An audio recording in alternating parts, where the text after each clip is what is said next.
Hello, everybody, and welcome to another episode of All Queued Up, your review podcast tied to streaming services like Netflix, Amazon Prime, HBO Max, Disney Plus, etc., etc., etc. I'm your host, Greg Dietz, and with me always is Maya Don Fisher. How's your week been? It's ups and downs. Still dealing with the passing of my friend. I was able to go after my laser hair removal treatment the other day on Thursday. I was able to go and visit uh, his wife and daughter, and uh, met her sister and her mom, which I had never met before, and uh, just had a good about 4 hour visit with them, talking about things and telling stories and sharing some laughs and, of course, some sad moments. And his week's this Friday, and that's going to be a difficult thing. But,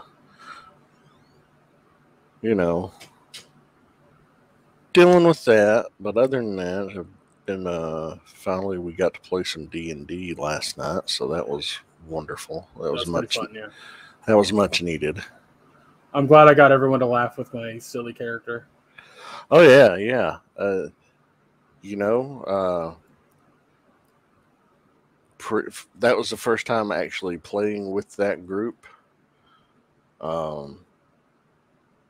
Because we had just done a session 0 before, and our initial start date was supposed to be July 4th, but we didn't get to start because of the holiday.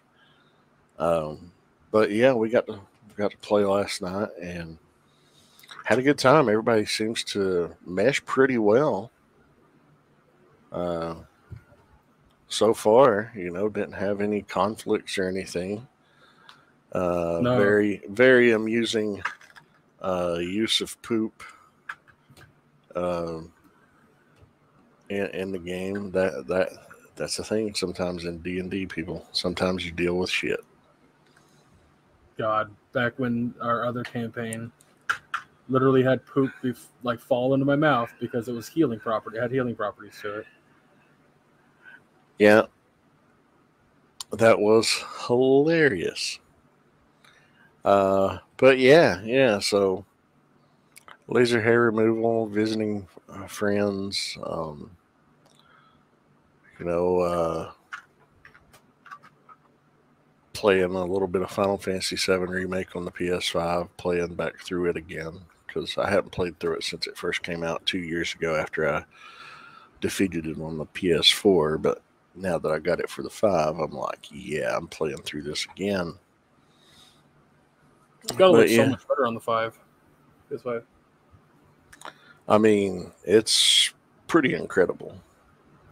I haven't gone back and looked at it on the 4 to look at cutscenes versus what's on the 5, but it's pretty impressive.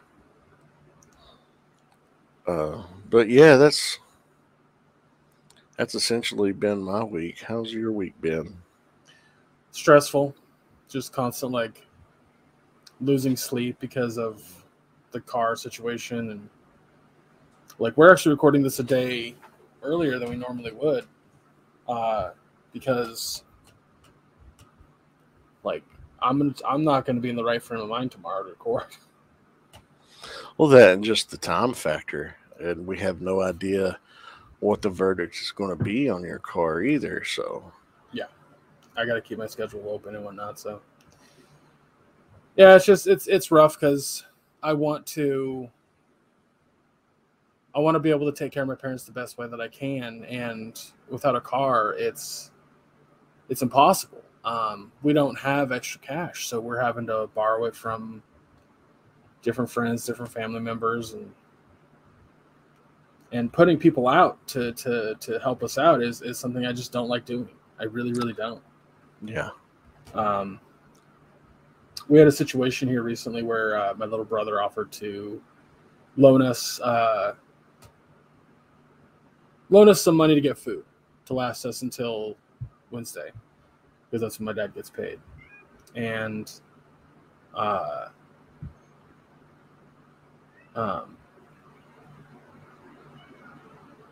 it became not an argument per se, but definitely an argument, if you catch my drift, with my other brother about making sure that, you know, he takes me to a place where I could utilize that $100 as best I could. And he was like, Costco, it's perfect.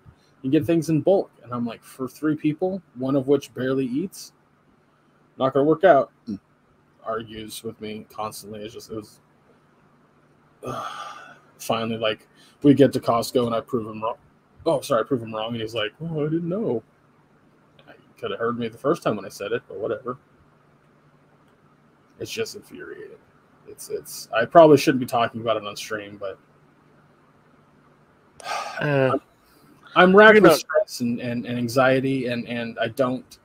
One of the things about me that's important to keep in mind, I fall apart when I hit a moment where I don't know what's around the corner. If something is happening, but I don't know what could be the outcome, I'm just a ball of anxiety. A quick example. When I was working for the school district, I was called one day to not come in. I was like Friday evening. They said, don't worry about coming in next week. Just meet us at the facility, like meet us at the main facility on next Friday. So for a whole 7 days, I had to be like, why? What the fuck happened? What did I do? What did I say? How did this work out? What it turned out to be was something not necessarily minor, but something that I just kind of made a stupid choice on. When I was streaming all the time, there was a guy that was in my chat who trusted us to let us know that he had gotten out of jail. He spent a few years in jail because he wrote a poem about who he was going to kill at his school. And he didn't plan on acting on it, but premeditated acts of terrorism is a thing, and that's what he went to jail for. And when he got out, he wanted to make sure that he did the best he could as a father, as like a functioning member of society. And I thought that was really nice of him to share, that he felt that way about it.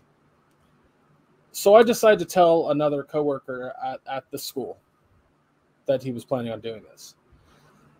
I didn't think anything of it. I thought it was a mild story and regarding like this nice gesture and how the guy had grown as a person and yada yada yada. But one of the workers in the kitchen had overheard it, but vaguely, and reported me.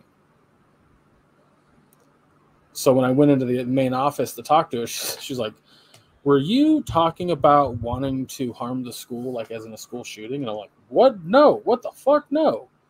I didn't say fuck. I was just like, absolutely not. Like, where did that come from? And she tells me, and I was like, oh, bad choice on my part. But regardless of that, it also didn't help that the school had 2 bomb threats in 1 year and a shooting down the street. So, yeah. But I remember that. I remember when that happened. Yeah. You were freaking out thinking you had gotten fired and they hadn't told you why or anything. No, yeah, I didn't know what the fuck was going on. I had no clue because I didn't think of that story as something bad. You know, I didn't think that that's what was the problem. Like when I went in and she told me, I was shocked. I was like, what? So that was that. But and even the girl that like I was working with had defended me and said, no, he was just telling a story that involved a guy that like went to jail. And the woman that I talked to, she was like, maybe not the best choice to talk about that in a school that's had a couple threats this year. And I was like, huh? You know what? You have a good point. But yeah, that week leading up, I was just a ball stressed because I didn't know. There was no information. So this car situation is the same thing. I think another problem is that, like, let's say, let's say it's a situation like it was last time, where the whole transmission needs to be replaced. That turns into a completely new conversation. Yeah. Because last time it costs about $2,500 to have the transmission replaced. And so that conversation comes into, will my aunts be able to help with that? And if not, who's willing to take the gamble on co-signing a car with me? Like, there's so many fucking avenues and angles that this situation could take, and I don't know which of them it's going to go. And so I wake up in a cold sweat. Like, I have not ever in my life been this stressed out. I didn't think it was possible for me to get to, because I stress eat. When I'm stressed about something, I'll eat more. Fun fact, when I'm this stressed out, I don't eat. So, is a blessing in disguise? Who knows? Anyway, enough about the bad shit. I'm tired of talking about it. I've been there. I can relate. I understand. And, hopefully, hoping for good news for tomorrow. So, yeah. I'm trying to stay positive for you. I appreciate it. I need good news. I really do. But anyway, we're going to go ahead and get to the stuff we need to talk about. So we're going to be talking about The Players Episode 8 and South Park Streaming Wars Part 2. Let's go ahead and dive into Players. Well, we see this episode was titled Philadelphia. It opens up with Team Fugitive pulling off another win in the LCS quarterfinals against, I believe it was Cloud9. No, that's who they had to face, was Cloud9. Yeah. And they beat Immortals. And that set them up with a face-off in the semifinals against Cloud9. And it was in Philadelphia, Organism's hometown. Yeah. Which set up a thing where Organism basically was like, I wish the semifinals were in any other city than my hometown. And you're thinking, well, why?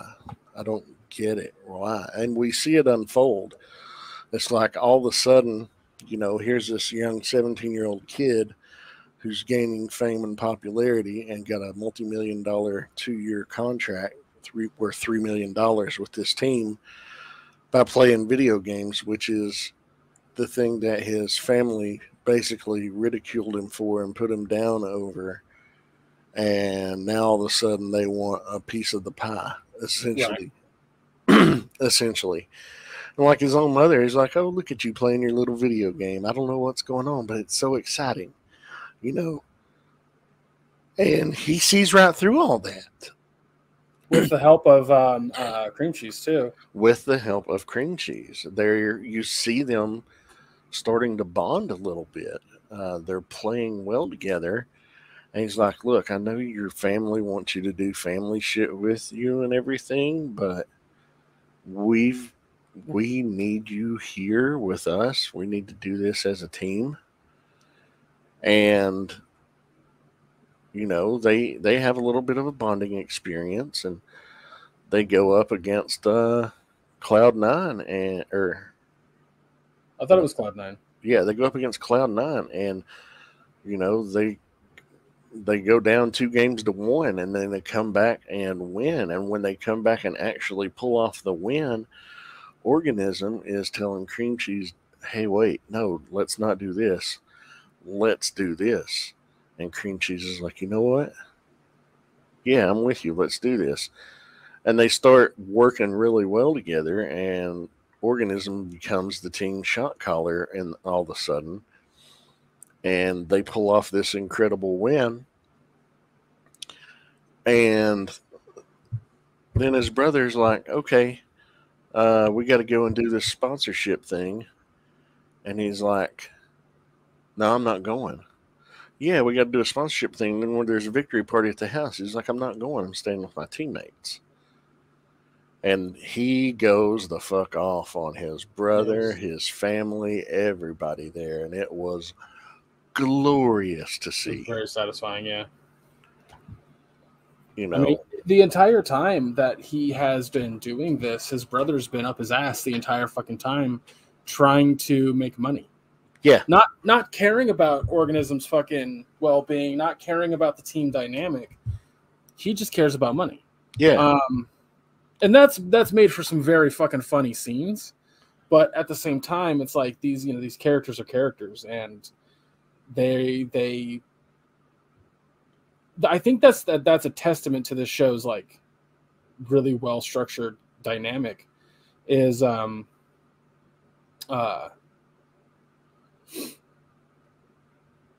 I give a shit about these characters a lot now. Yeah. Like I was watching that final match, and I wasn't sure how they were going to do this for the show. And they have them win, and I just was immediately, I remember sitting in my chair just going, fuck yeah. Like, I was stoked that they won. And that's just a like, well-written characters will do that, regardless if the show's meant to be funny or not. Yeah, yeah. And that sets up a match in the finals against TSM with the old shot caller that, was Cream Cheese's partner, and arguably when he was at his best, when they were the Axe Brothers. It sets up a final showdown between them in episode 9. So I think you're right. I think we're going to have to see them actually win a championship. And then I think the final episode is going to be dealing with the fallout of winning the championship and consequences. Yeah. What do you think is going to happen? What I think is going to happen is that one of two things. Either next week we are going to see them win or lose the LCS championship. And because I'm thinking about this from the same direction that Ted Lasso takes. And it's almost as if they want to set it up so that way they lose and some diametrically like nasty things happen. But it's also to the angle of like the show's a comedy. So we want to see our characters succeed. And they've come so fucking far that watching them lose wouldn't be satisfying. So I genuinely think they're going to have them win. I think so too, but I think there's going to be a gut punch situation after they win. Yeah, I think Org might get like a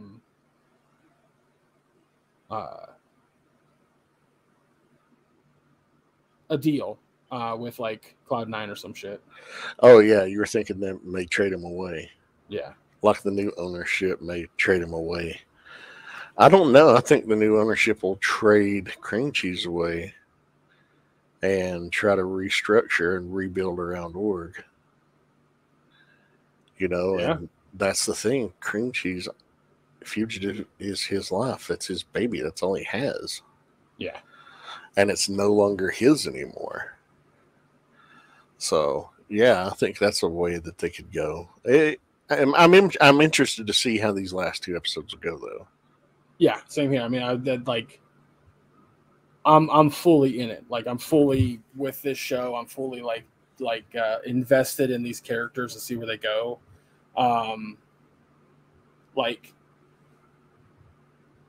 I still kind of want to know what Organism's family is going to do next because of this. Like, his brother has been there the entire time. So how's that going to play out? Yeah, that's going to be an interesting dynamic. But the rest of his family is like, you guys forced me to go to every one of his ball games. You never once came to any of my games until it was 30 minutes from the house. Yeah. Don't pretend that you give a shit now. And his brother's sitting there backing him up and everything. And then he's like, turns on his brother and he's like, you know, what's this? We've built this shit. He said, I've built this shit. He's like, I'm the one that's been doing this. I'm the one that's been grinding. I'm the one that's been going out there and, you know, practicing. And he said, you were a Division III ball player. He said, Yeah. I'm a starter in one of the biggest teams in the world, you know, and I want to be the best in the world. And that's what I'm trying to be. And you're just worried about sneaker deals and other things like that. He's like, you don't have my best interest at heart. And I think it's really interesting to see the fallout of that. Yeah, I agree. Yeah, I was gonna say also the story of Organism's milk bag thing was fucking hilarious. Yeah. Yeah, like he was being bullied in school, and so to get back at the guy, he busted a bag of milk over his head, and then the dude beat the shit out of him. Gets suspended for 3 days, and you know he's getting better at league, and he's like, "Oh, I can't practice. Well, hell, I'll just bust another bag of milk over his head, let him beat the shit out of me, and I can sit and play league for 3 days at home." So that by busting the bags of milk and getting these suspensions, he was actually getting to play and practice and get better and better and better. And it was funny as hell. Yeah. It was a really clever way to tell that story while still being very fucking funny. Because the absurdity of like the only reason he was able to grind and get better was because he was getting suspended for defending himself. That's fucking good comedy right there. Like, it's hard to explain why that's funny. Because if you don't get it, there's nothing I can say that'll be like, hey, this is funny because of this. It's just the level of absurdity. And the fact that he kept doing it was cracking me the fuck up. So yeah. But yeah, I don't know. I got nothing else to really add to it. Unless you do. No. I mean, we've thoroughly spoiled the shit out of it. It's the fucking 8th episode of a 10-episode series. If people are listening to the podcast before watching it, I don't know what to tell you. If you're not watching it, I'm telling you every week, this is something you should not sleep on. It's very entertaining, very well done, very digestible, and enjoyable. And, you know, I give this week's episode an A. I thought it was extremely well done. Yeah, same here. Solid A. I don't think it's an A+ because it didn't like I didn't laugh hearty at fucking Annie jokes. I just kind of it's a sensible chuckle. Yeah. No, I agree with that. Shouldn't be a demerit, but I'm making it one anyway. Well, an A+ is pretty high bar. An A is still pretty fucking strong. Absolutely, anything in an A, even an A- is strong. But all right, well, let's go ahead and move on to South Park Streaming Wars Part 2. Oh, the Streaming Wars Part 2. Whew. This, you know, this picks up after the Streaming Wars from a couple of months ago, which was quite funny. This one picks up, and a drought has been brought to. A drought's brought the town and surrounding areas in the state to the brink of disaster. And while this drought's going on, Cartman decides he's suing his mom because he's blaming his mom for what was it again that he was suing her for?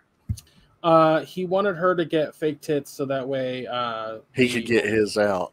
Yeah, that was his out with the old man, but she refused. So he, to teach her a lesson, got fake tits, and he wanted to sue her for compensation. Yeah. And the judge threw out the case and was like, "You're all a bunch of shitheads." Yeah. No. I like the ride home where he's in the car with her, and he just mentions like, "Have you learned your lesson? You get a fake tits?" She's like, "No," and then he's like, "Can we get a Frosty?" Yeah. I mean, you are the fucking worst. Oh God. So, you know, we see this drought going on. Randy wakes up on a park bench and he just basically come off a full-on Karen Binger, I guess. Nuclear has the. Who saw him and told him he went nuclear? I don't remember. By the detective, the okay, the redheaded detective. I thought it was Harris. Him. Yeah, he's showing him. He's doing a slideshow on one of those old school slide projectors, but it's fucking YouTube videos, which is what was hilarious to me. I was cracking up at that bit. You know, clicking for the next slide, and then it's a fucking video playing like he's watching TikToks or some shit. Yeah, because that's how these Karens get filmed in real life. So that's why that joke works so fucking well. But yeah, we see, he's gone full nuclear Karen all over the state, and even in countries like Spain and Italy and others, demanding that he speaks to the manager of the airport, the manager of the fucking country. Is just funny as shit. Yeah. Island and went to a monk's. Yeah. Yeah, it was. Went to a Buddhist temple in Tibet. We see Cartman confront Tolkien, exploring the grounds of the home that was being built across the street.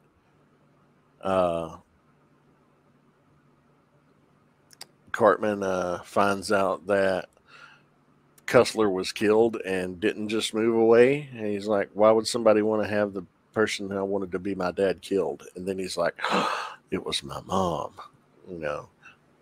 So somehow this breaks down into Cartman, Butters, and Tolkien stumbling onto a conspiracy about the disappearance of Tolkien's dad and the people responsible for the death of Cussler, the old man that was living across the street. And they take it to the cops, and the cops don't believe them, of course. So they're, out searching for Tolkien's dad. Leads them to Pee-Pee's water park. Man, this episode is crazy. It's got a lot in it. There's the thing, if you watch Streaming Wars Part 1 and 2 back to back, it's a movie. It's a straight up fucking movie. Yeah, it straight up is. But Pee-Pee, he's proposing to the Denver City Council that he's going to convert his water park to run on 100% pee and then sell the pee back to Colorado to use for consumption by the public. Fortune favors the brave. Fortune favors the brave. Fortune favors the brave. And to get everybody on board behind this, they decide, well, you remember during the Super Bowl when all those celebrities were endorsing cryptocurrency? We'll just get those same celebrities to endorse pee. So that was my favorite joke of the whole fucking show. Like every time they had a PP Plus, I was cracking up every time. What was it? It said down at the bottom, natural something another, and briny. Yeah, briny was always the let me type PP Plus into. But they got Matt Damon. He's like, hi, I'm Matt Damon. I wouldn't be surprised if that was the real Matt Damon, by the way. I know it's not, but no, it wasn't.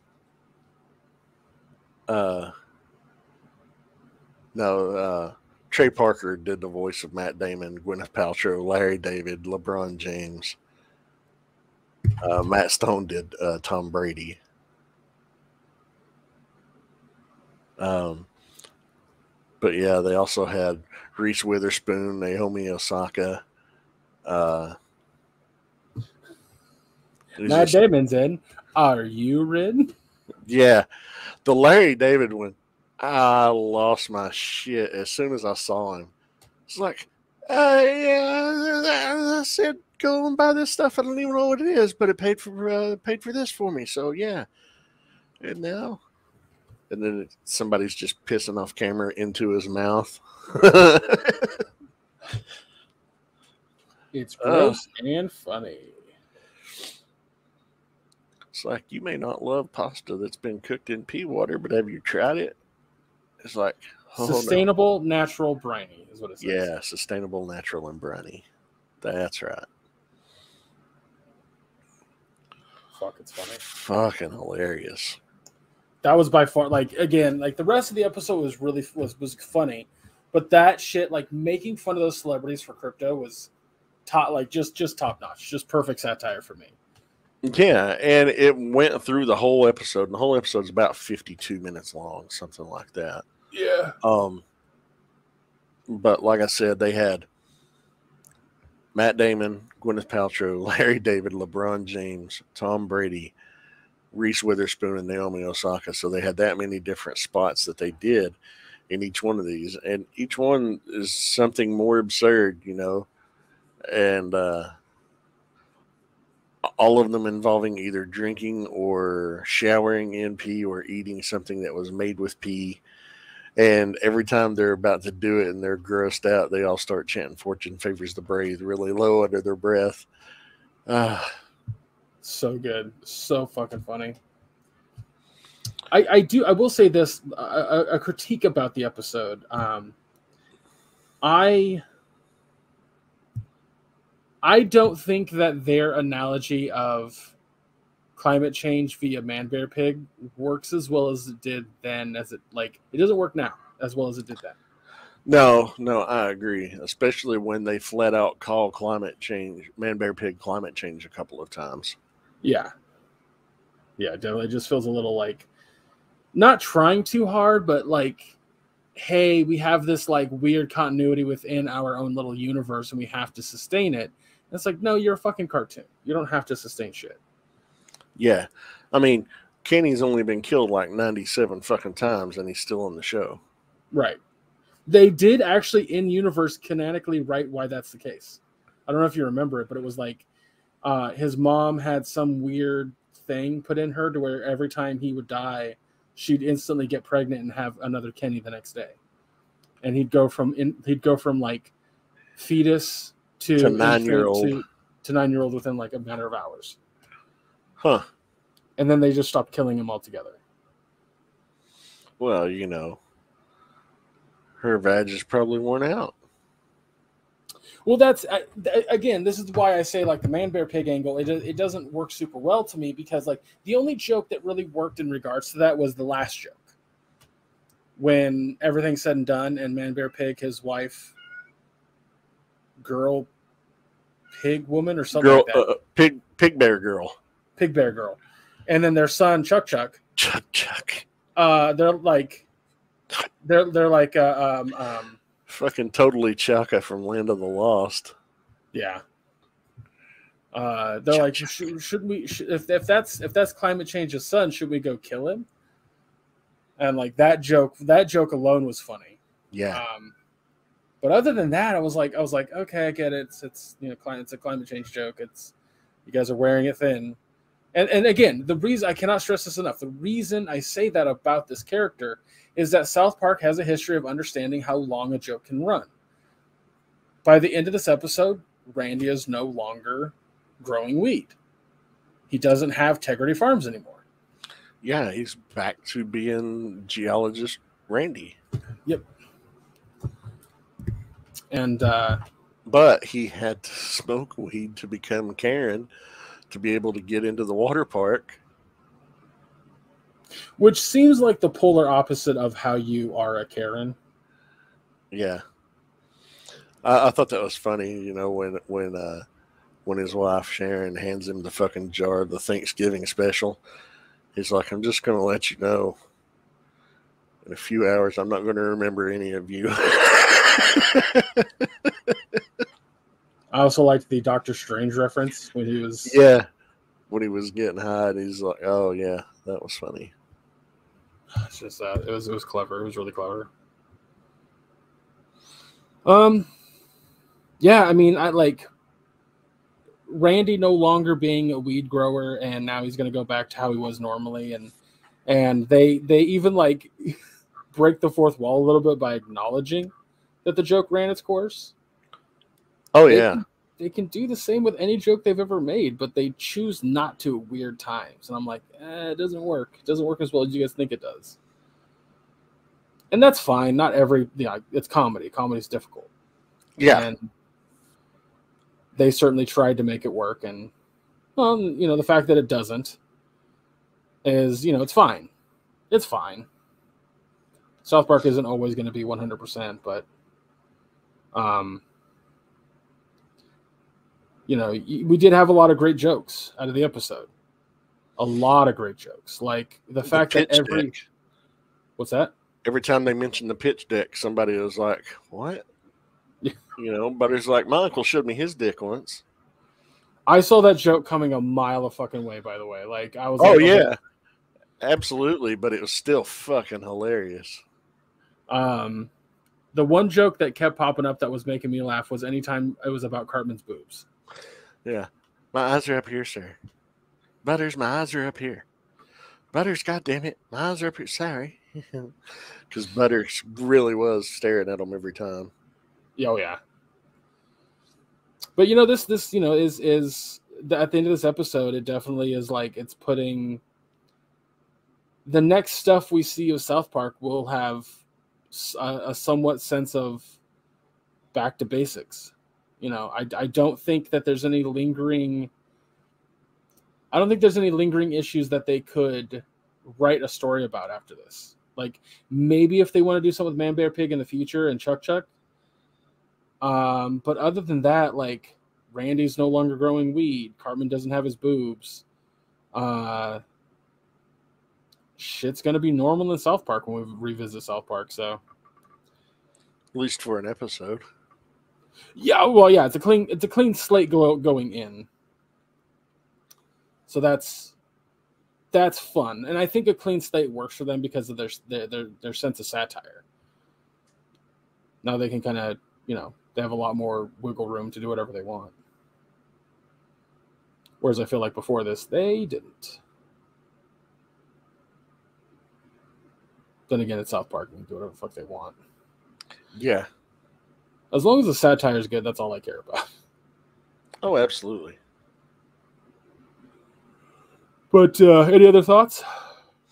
No. I mean, there was a lot going on in this episode, and I don't want to cover everything and break down everything because there's a lot there to unpack. So I don't have anything else to add to it. Just if you enjoy South Park, you'll definitely enjoy this. Check it out on Paramount Plus. What grade would you give it? An A-. It's really funny, really entertaining, but at the end of the day, it's not their best work. It's definitely it was less funny to me than the first half of the Streaming Wars. No, I agree, and that's why I actually give this one a B. Okay.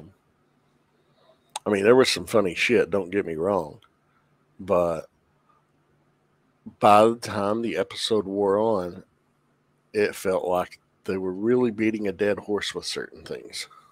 Absolutely. But yeah, it's still good. It's still worth checking out once at least. Yeah. I mean, it's like it's solid. It's good. It's decent. I think that's the other thing about South Park that we've said 1,000 times over reviewing a lot of South Park the past year or so is that they adapt their comedy style. So that way the show doesn't ever get stale like Family Guy does. Some may argue they've overstayed their welcome. But to overstay your welcome means to not change and just be the same for years and years and years. And the only consistency in South Park's style is their animation style. But I don't want that to change unless it's for a joke. Yeah. Like let's fighting love. Still one of my favorite fucking things. So yeah, that's it. And I'm sure that the next thing of South Park that pops up, we'll review that and give our thoughts on it because we are South Park fans here. Well, that's all we had to review for today, so that's gonna do it. I need to take a nap because being full of anxiety is exhausting. So that's that. Next week, we're going to be reviewing, what's that? I was going to say it was just a much shorter episode than what we normally do, this week. But hey, that's okay. Yeah. We were like, for the end of May and almost all of June and a little bit into January or July, we've just had a constant flow of stuff. Constant. Yeah. And with everything that's been going on with our lives and our personal lives in the past week and a half, the past 2 weeks, it feels nice to have a shorter episode. Oh yeah. And next week might be the same, because all we have that we're going to do is Players episode 9, which I'm very much looking forward to, and a comedy special, Bill Burr live at Red Rocks, that just popped up on Netflix. So we're going to give that a little view because we both like Bill Burr. He's hilarious. Mm-hmm. So that's it. That's make sure you follow us on all socials, which are listed down below. We'll try to keep you updated if we do add anything. I doubt we will this week, but definitely keep an eye on that just in case. Check out the Teespring store. Get all kinds of stuff there with our animated faces on it, like a T-shirt, pint glass, coffee mug, a sticker, what have you. And all proceeds from that go directly into the show, as we have, shown over the situation with Maya's our computer. If you want to watch a live broadcast of, like, a live video feed of the podcast today, go to the YouTube channel. Those get uploaded not day of, but they definitely get uploaded. So, but that's, our main listener base is not on YouTube. So exactly. Yeah, it ain't that big a deal. But if you do want to check that out, the link is below. That's also where you'll see, like, solo reviews of mine from time to time. So there's that. If you're looking for more podcasts to listen to, head on over to the Nerdvana Network. There's plenty of shows over there with great people with having awesome conversations about all sorts of stuff. Go check that out, and keep in mind that every single podcast on the Nerdvana Network is also on whatever streaming platform you prefer. So I would head over there, look what's up, see what interests you. Go ahead and favorite that on, like, Spotify or Apple iTunes or whatever you listen to your podcasts on, and give them a listen. That's it for my notes. Maya, where can folks find you? You can find me on Facebook under my name, Maya Don Fisher. It's a public profile that also has my Instagram and Twitter accounts linked to it, so it's your one-stop shop to check out everything that I'm up to. If you want to catch me on another show, I'm also on another podcast called Figure Banging, which is on the Realm of Collectors YouTube channel. That airs every other Wednesday night at 8:30 p.m. Eastern. It's a live-action figure review show. It heavily features Transformers, covers everything about the figure, transformation accessories, and a bunch of us, it's just friends cracking jokes on each other during it. It's a good time. We interact with live chat, so if that's something you're into, check it out. That's everywhere where I am. What about you, Greg? Where can people find you? You can follow me at ChubRuckGeek on all socials. Everywhere. That's everywhere. Like I said earlier, I also do solo reviews on the YouTube channel. I haven't done it in a long time, but also my life's been in a weird place for the past couple months. So, but yeah, I have some reviews up there. If you're looking for something to watch, you can check those out. I should probably make a playlist of all my reviews. But yeah, that's it. Like I said, we're going to Players episode 9, the penultimate episode to the finale. Bill Burr live at Red Rocks on Netflix. Thank you so much for listening, everybody. We really appreciate your patronage. Keep in mind that the GOP fucking sucks. NRA is a terrorist organization. Donate and help what you can. And we'll see you next week. Take care, everybody.